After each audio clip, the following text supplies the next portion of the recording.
maka jenis watak kita yang ada di kepala tengah ini, di lobus parietalis, masing-masing 2 jenis. Ibu sudah kenal belum wataknya? Saya janji insya Allah, walaupun waktunya singkat, ibu keluar dari ruangan ini, ibu bisa mendeteksi watak anak masing-masing, watak suami, watak ibu mertua, watak tetangga.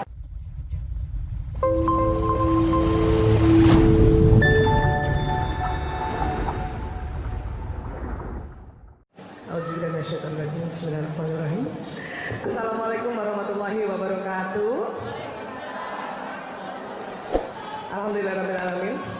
Wassalatu wassalamu ala asyrofil anbiya'i wal mursalin wa ala alihi wa sahbihi ajmain, amma ba'du. Bu, hari ini modul kita tentang masa depan yang berbeda tapi kompak gitu ya. Ya. Baik, hari ini sebetulnya saya mau cerita tentang watak. Ya Bu? Iya. Ibu-ibu punya anak berapa? Ada 3. Ada yang wataknya mirip ibu? Ada yang wataknya mirip ibu? Ada. Ada yang wataknya mirip bapaknya? Ada. Cuman ibu-ibu suka curang kalau ada yang jelek-jelek, wah ini kayak bapaknya. Ya baik. Saya juga punya anak 5, 4 laki-laki, 1 perempuan, beda-beda wataknya ya. Iya, ya. Baik. Kalau kita bicara watak Bu, ini kita lihat dulu. Ya. Jadi setiap orang itu unik, bagaikan batu. Ya. Beda-beda nggak batu Bu? Waktu zaman batu siapa yang suka main batu? Buat cincin maksudnya. Ya, batu itu jenis tetap sama, ya, tidak bisa berubah, tapi yang bisa diubah adalah bentuknya. Ibarat watak juga tetap sama, tidak bisa dirubah, tapi bisa diperbagus. Sepakat ya? Ya, yuk lanjut. Jadi watak itu genetik atau turunan menurun, ya. Kok kayaknya belakangin kawan-kawan di sini nggak enak, jadi gini aja. Watak itu genetik turunan. Maka saya tanya tadi, siapa yang mirip wataknya ibu? Siapa yang mirip watak ayahnya? Tapi seandainya punya anak, ibu bingung ini nggak kayak saya, nggak kayak bapaknya, nggak usah bingung Bu.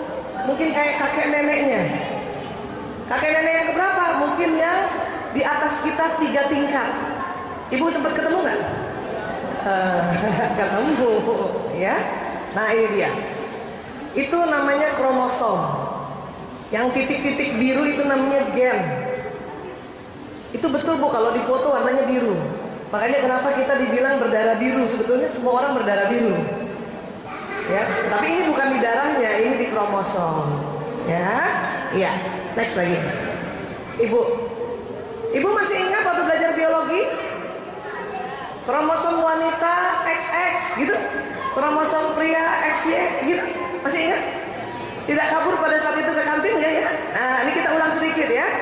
Wanita kromosomnya XX, laki-laki XY. Wah Isa, kromosom kayak apa sih? Nah kayak gini. Nah itu. Jadi kalau dipakai mikroskop kelihatannya kayak gitu. Tapi itu perbesaran ratusan juta kali. Kecil kromosom itu. Karena bentuknya kayak X, maka kata para ahli, ya sudah kita sebut aja X. Pada wanita itu 2 XX. Pada pria 1 di X, 1 yang kakinya kecil gitu. Makanya dia bingung, para ahli bingung nih kasih nama apa ya? Kok buntut kayak gini gitu. Akhirnya karena yang 1 namanya X, ya sudah kita kasih nama Y. Ya. Di dalamnya apa Bu Aisyah? Di dalamnya itu lingkar-lingkar panjang namanya kromatin. Di dalam kromatin itu ada gen. Nah, disitulah ya yang membawa apa? Membawa pesan informasi. Ibu, siapa yang matanya ibu ini waktu kecil ibu ada dibilang, ih mata kamu kayak ayahnya. Siapa yang matanya kayak ayahnya Bu? Nah itu yang bawa itu. Siapa yang rambutnya kayak turunan ibu? Nah itu juga di situ. Jadi semua informasi biologis yang bawa adalah kromosom, termasuk penyakit bawaan. Siapa yang hipertensi, Bu? Nah, itu dibawanya dari situ.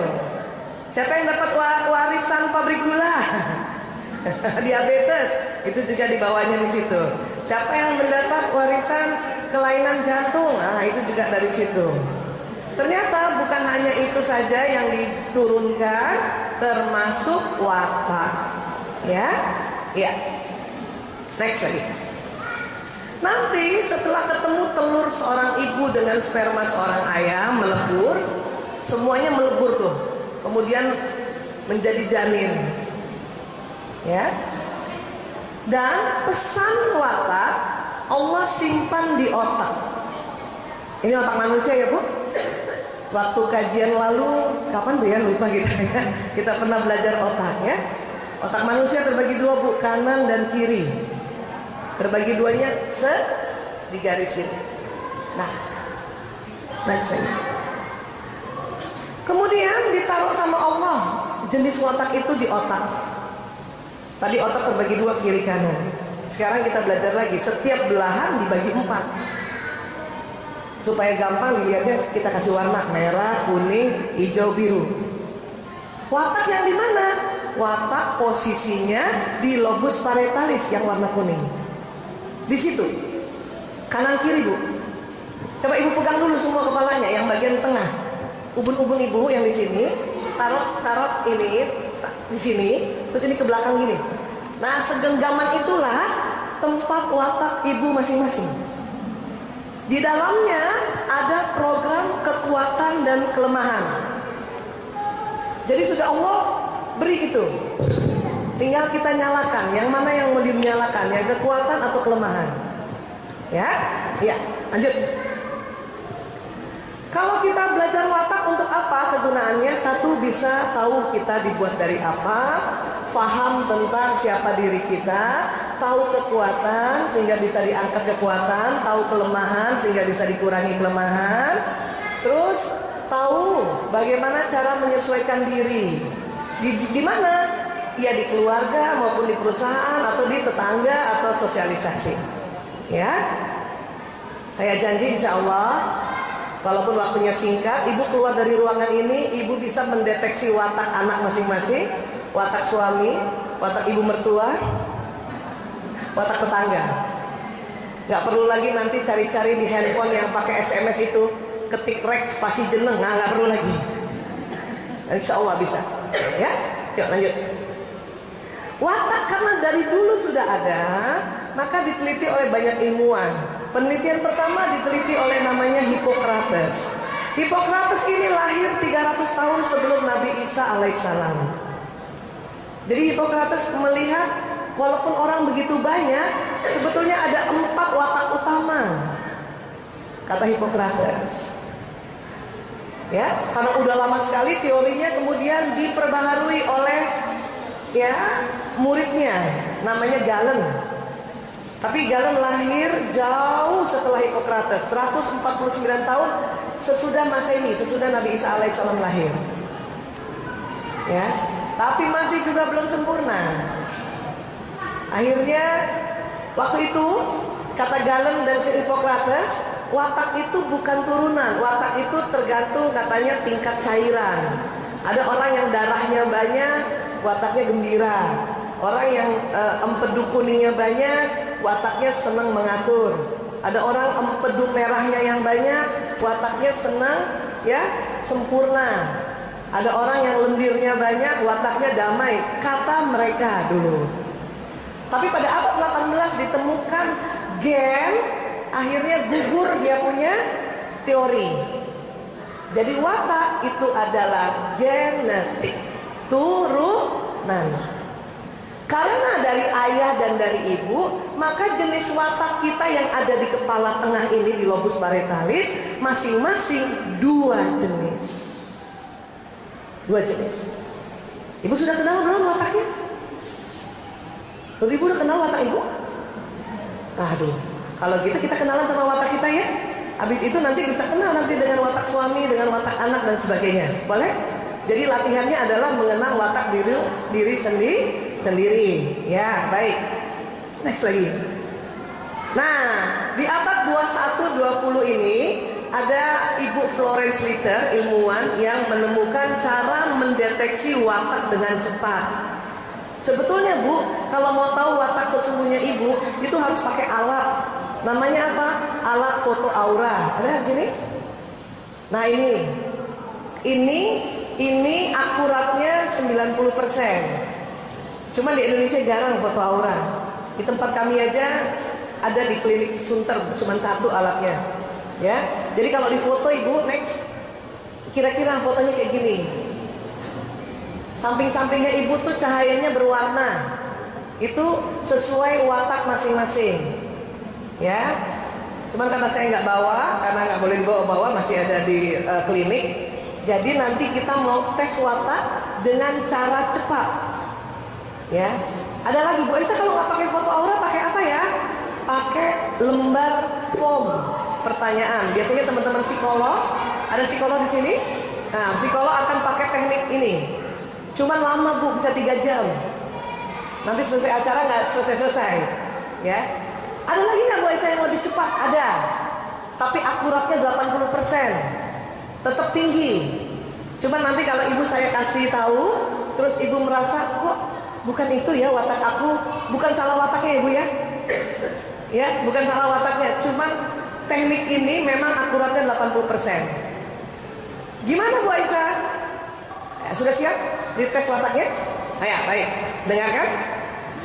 Seandainya panitia tadi kan ada kasih dah tadi ya, Masya Allah.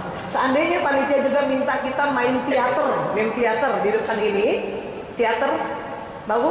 Drama. Ibu mau pilih sebagai apa? Tolong pilih, ada 4 pilihan. Pilih langsung, nggak usah tanya tetangga, nggak usah tanya teman ya. Ya. Apakah Ibu mau jadi sutradara? Apakah Ibu mau jadi penonton? Jadi jangan cuma main. Siapa yang nonton nanti? Apakah mau jadi penulis skenario? Apakah mau jadi artisnya? Pilih satu masing-masing. Sudah dapat? Udah Bu? Gak usah tanya teman ya Bu? Gak usah ngajak-ngajak. Dapat satu? Sudah? Apakah Ibu mau jadi sutradara? Apakah mau jadi penonton? Apakah mau jadi penulis skenario? Apakah mau jadi artisnya? Semua bagus. Udah dapat Bu? Satu? Dapat. Ada yang pilih sutradara? Ada. Ada yang pilih penonton nggak? Ada. Ada yang pilih penulis skenario? Ada. Ada yang pilih jadi artis? Ada. Tenang Bu, semuanya duitnya banyak itu. Penonton juga duitnya banyak, justru penonton yang banyak duitnya. Sudah dapat Bu, pilih satu sudah. Berarti kan sisa 3. Tadi kita sudah sepakat watak 2 jenis, karena dari ayah dan turunan dari ibu. Oke? Sisa 3 yang tadi pilihan. Sekarang pilih satu lagi. Kan 4 tadi. Ibu sudah pilih satu, entah yang apa. Tinggal 3, pilih satu lagi. Sudah? Sudah. Masing-masing orang berarti pilih 2. Satu watak dominan, satu watak kombinasi.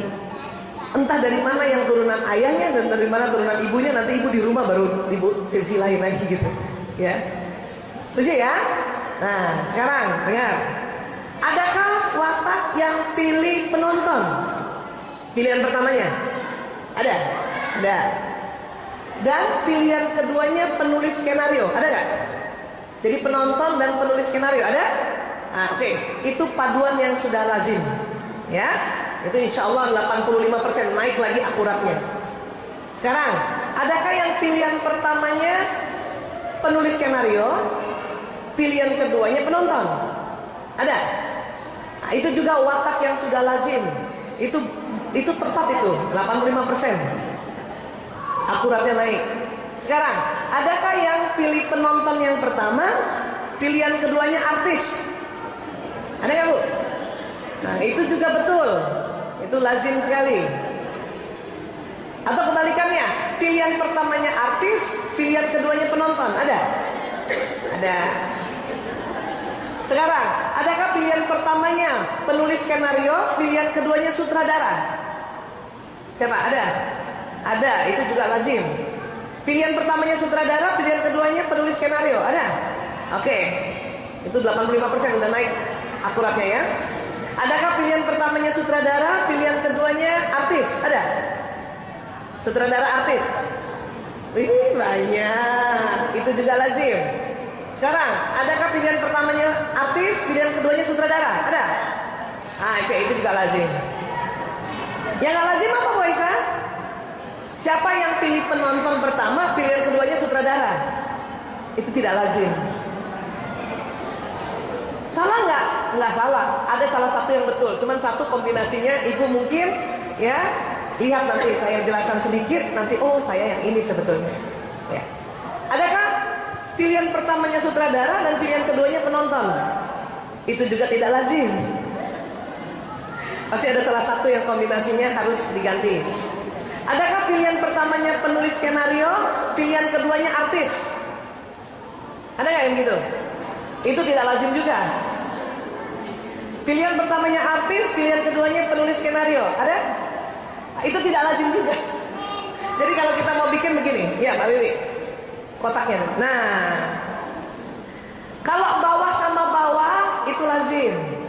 Atas sama atas lazim. Atas bawah yang lurus lazim. Yang tidak lazim adalah watak yang bersilang. Ya, bukan tadi saya dulu bilang, bukan watak ibu yang salah, cuman tidak lazim. Mungkin salah satu watak ada karena pola asuh atau terikut karena pasangan hidup. Ya, iya. Sekarang, adakah yang pilih penonton pertama tadi? Ada? Dan pilihan penonton yang kedua? Berarti di kepala ibu Allah sudah kasih program hasrat orang penonton itu adalah damai. Betul Bu? Ibu yang pilih penonton orangnya selalu damai? Tidak suka bertengkar? Ya? Iya? Cepat setuju kalau ada rapat?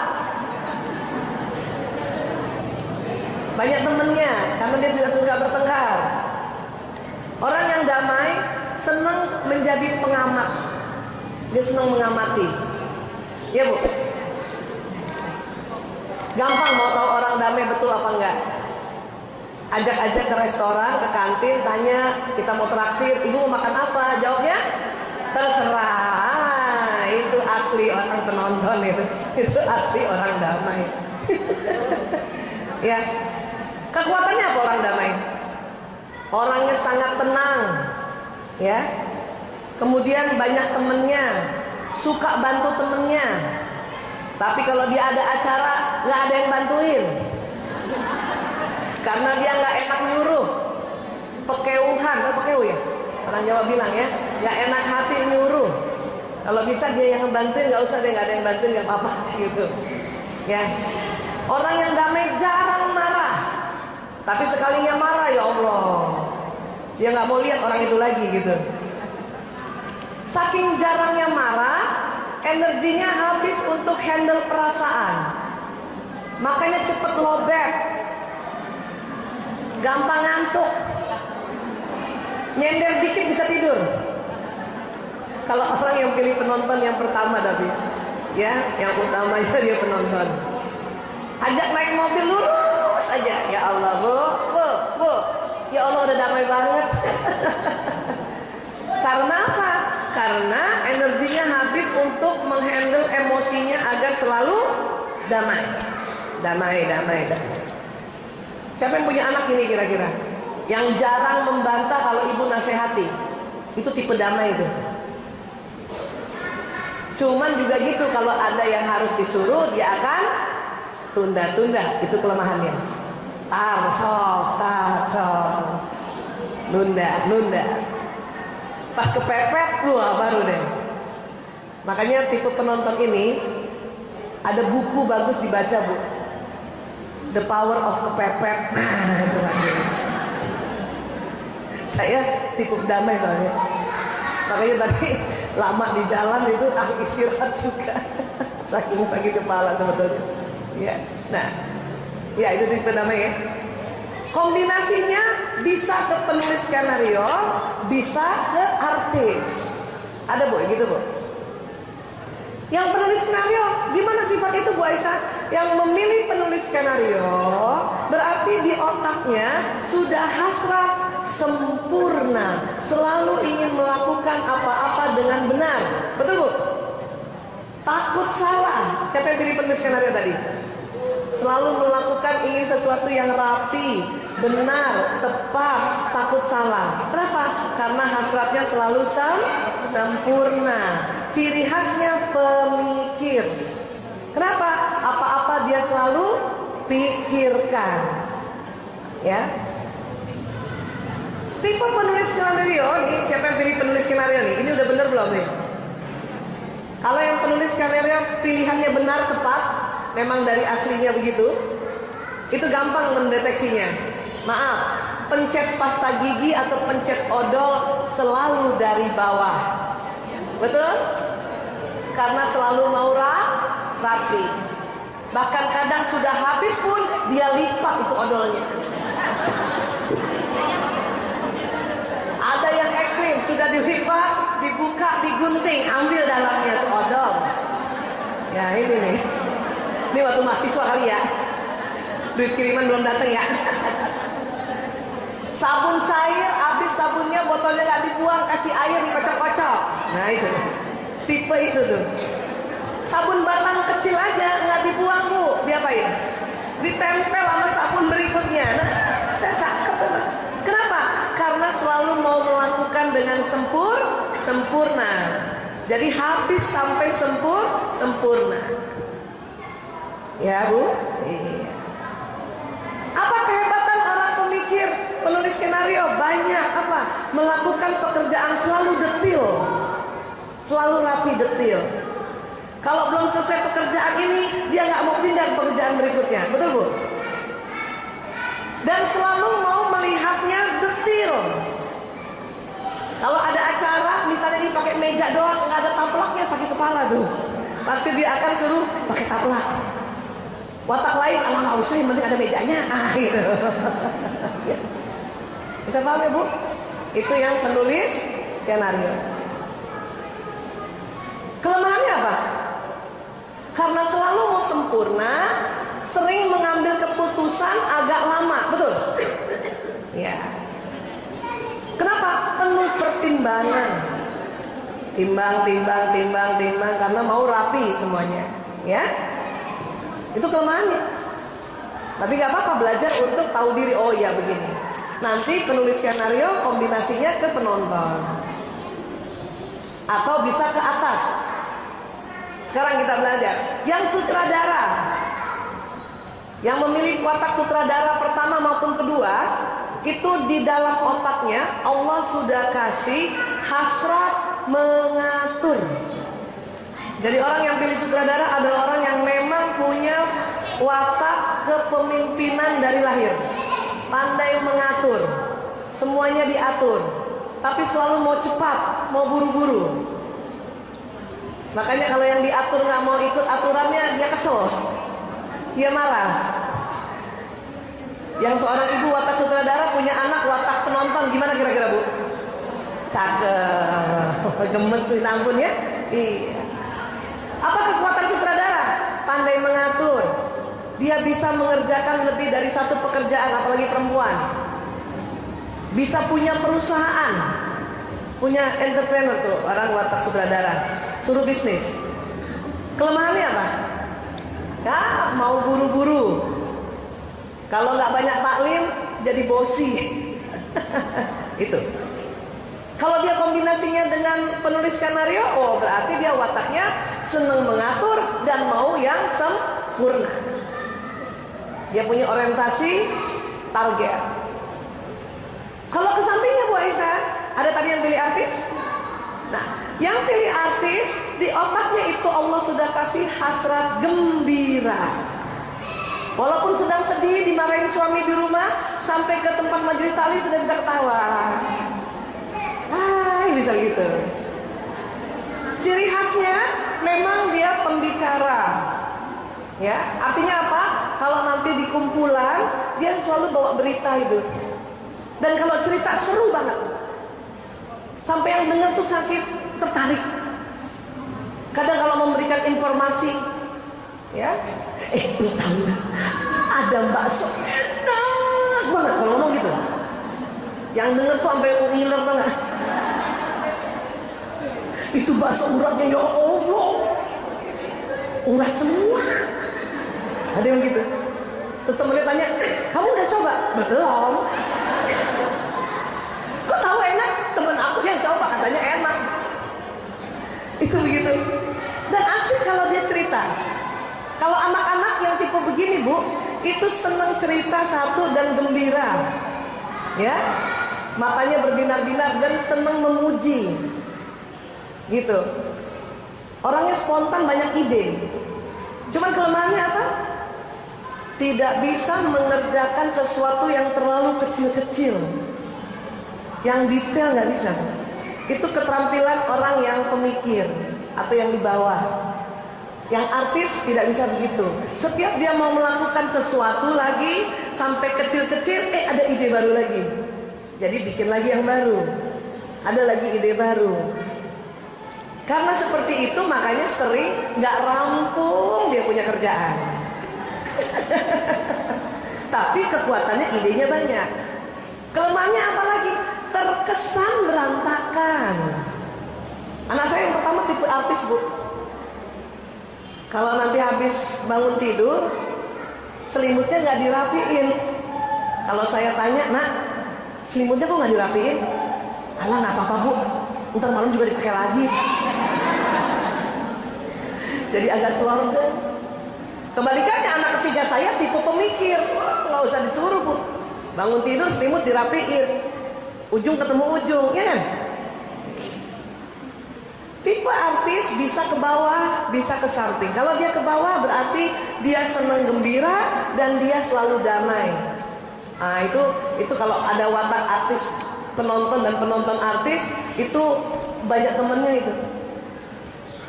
Dia uangnya nggak terlalu banyak tapi temennya banyak. Bisa kemana-mana nggak pakai duit itu, karena temennya yang ngajak. Kalau yang sebelahnya itu orientasi memang harus ada materi. Itu yang watak sutradara, penulis skenario, atau kebalikannya ke atas. Oh, itu tabungannya banyak itu.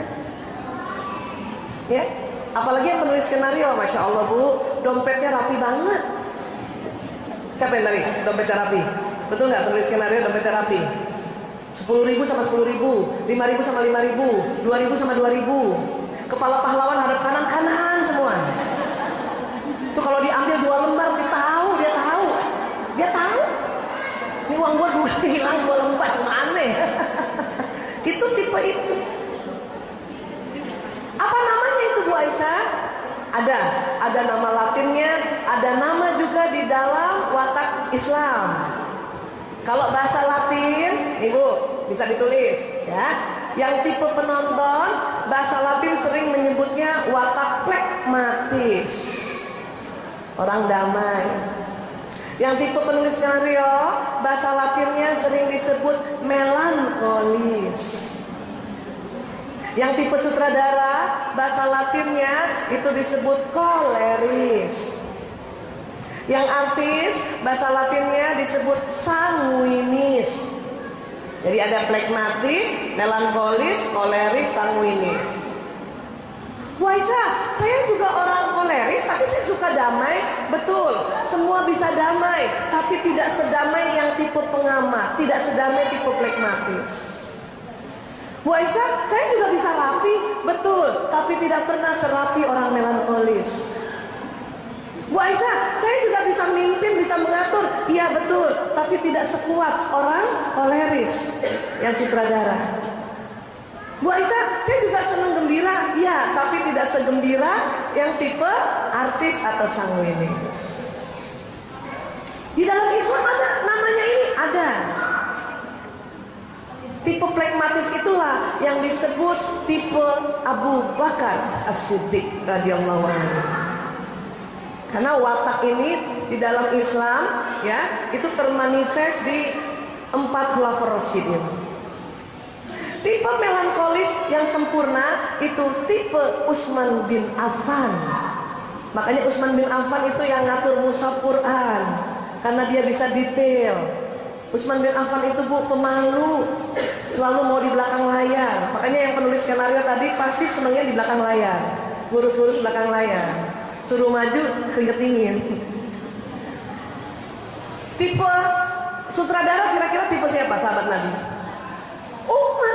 berkata. Umar tegas, karena tipe koleris tegas, pandai mengatur. Ya, Ali bin Abu Thalib adalah tipe sanguinis. Cuman karena kita sudah turunan ayah ibu, maka di watak dasar kita ada dua. Apakah Abu Bakar kombinasi Utsman, apa Utsman kombinasi Umar, atau kebalikannya, atau Umar kombinasi Ali, Ali kombinasi Umar, atau yang tidak lazim itu kalau Ali kombinasi Utsman. Tidak lazim. Bisa jadi itu terpengaruh karena ibunya. Anaknya berantakan, tapi ibunya setiap hari melototin soal pencet odol. Ya, pencet odol dari bawah. Kalau tipe Ali, tipe sanguinis, hari ini pencet odol dari bawah, sore udah tengah lagi. Tapi ibunya ribut terus dari bawah, dari bawah, dari bawah, ya dari bawah. Ya, bisa paham ya Bu? Dan pasangan hidup suami biasanya 88% kebalikannya. Ya Bu? Coba cek suami ibu. Tipe mana? Tipe Abu Bakar. Kalau ibu Abu Bakarnya dominan, yang pilihan pertama yang tadi penonton, kemungkinan besar tipe suaminya ada tipe kolerisnya atau tipe Umarnya. Ya Bu? Mana ibu, istri-istri tipe penonton mana? Ya ada. Iya Bu. Suami agak keras, agak tegas, ya sudah Bu. Udah benar itu. Gak usah diganti, gak usah diganti. Karena kalau diganti dapatnya itu juga. Cuman casingnya doang yang beda. Itulah soulmate. Itu yang tadi kita bilang, mitra yang terbaik adalah mitra yang terbalik. Bu Aisyah, tapi cuma terbalik di satu sisi saja, iya nggak apa-apa. Ada yang terbalik dua-duanya. Misalnya suaminya, istrinya tipe penonton dan artis, suaminya di seberangnya itu. Ada yang dua-duanya begitu, tapi ada juga yang sebelahnya saja yang terbalik. Selalu begitu. Kalau sama persis dengan tipe suami istri, ada juga, tapi sangat sedikit. 2 sampai 10%. Apa kelemahannya? Nanti bosan. Ya Bu? Bisa paham ya Bu? Iya. Tapi watak ini bisa dibentuk, bisa. Sama-sama ajarkan misalnya ya, bahwa kebersihan itu adalah sebagian dari iman. Membuang tempat sampah di sebelah sini ya nak. Ibu ajarin gitu kan semua anak. Tapi tidak semuanya langsung bisa mengerjakan karena wataknya berbeda. Watak mana kira-kira yang cepat kalau ibu ajarkan? Nah, buang sampah pada tempatnya. Watak mana kira-kira yang dia cepat melakukannya? Watak yang mana? Watak yang mana? Hah? Yang cepat. Nah, kalau ada, iya 2 watak di bawah ini, flegmatis dan melankolis. Dia cepat. Anak sanguinis kalau disuruh buang sampah pada tempatnya, kira-kira gimana Bu? Hah?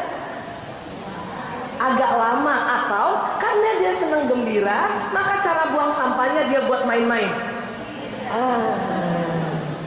Pas begini meleset, udah dibiarin. Yang penting dia udah usaha. Sekarang kalau kita bilang tabassumuka fi wajhi akhika shadaqah, senyum itu sedekah. Nah, setiap ketemu orang senyum ya. Kira-kira watak mana yang cepat memberikan senyum? Sanguinis. Karena belum apa-apa aja udah senyum. Watak mana yang susah tersenyum? Ayo.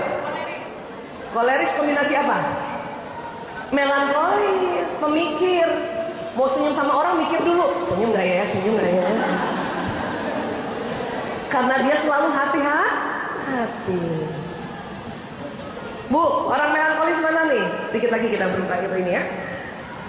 Mana yang penulis skenario? Bagaimana cara mengambil baju yang tumpukan di bawah? Angkat dulu, tarik. Rapi kan? Artis, sanguinis, bagaimana cari baju dari tengah?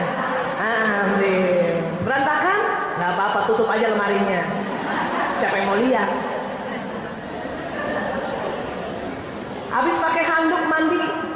Tipe melankolis kira-kira handuknya taruh mana? Taruh jemuran. Rapi nggak? Rapi, ujung ketemu ujung. Anak sanguinis kira-kira, anak sanguinis koleris, habis pakai handuk taruh mana? Empar. Boleh nggak diajarin bahwa nak taruh di sini ya? Ajarin Bu. Cuman dia nggak bakal serapi yang tipe melankolis. Dia taruh aja di besi itu, tidak diatur ujung ketemu ujung, udah syukur.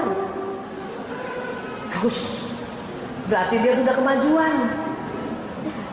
Lipat selimut kira-kira gimana tipe artis tuh? Maunya nggak dilipat, tapi dia sudah untel, itu sudah kemajuan, udah good. Nggak bisa disuruh serapi orang melankolis. Kenapa? Nanti kekuatan kreativitasnya hilang. Ya, coba otak warna-warni. Jadi sepakat dulu, watak dasar ada di lobus parietal. Ibu kasih nasihat, ibu ajarkan peraturan, nanti masuk di otak yang merah. Sehingga watak ini bisa dibentuk. Hanya apabila ibu ajarkan anak-anak sebuah peraturan atau nasihat, kemudian ada anak yang cepat melakukan, ada anak yang agak lama, atau ada anak yang caranya juga, itu karena wataknya, bukan karena dia membangkang. Bisa paham ya Bu? Terus saja kasih arahan. Insya Allah nanti dia melakukan, cuman nggak ada yang bisa sama. Ya, kalau misalnya, ayo anak-anak main di panggung. Watak mana yang cepat senang ke panggung? Yang atas, artis dan sutradara. Anak yang melankolis, apalagi penonton sama pemikir tadi, pemikir pengamat itu, tuh. Ibu suruh maju ke depan, dia ngumpet di belakang ibu. Nggak boleh dimarahin dan tidak boleh bilang ini nggak pede, nggak pede. Bukan begitu.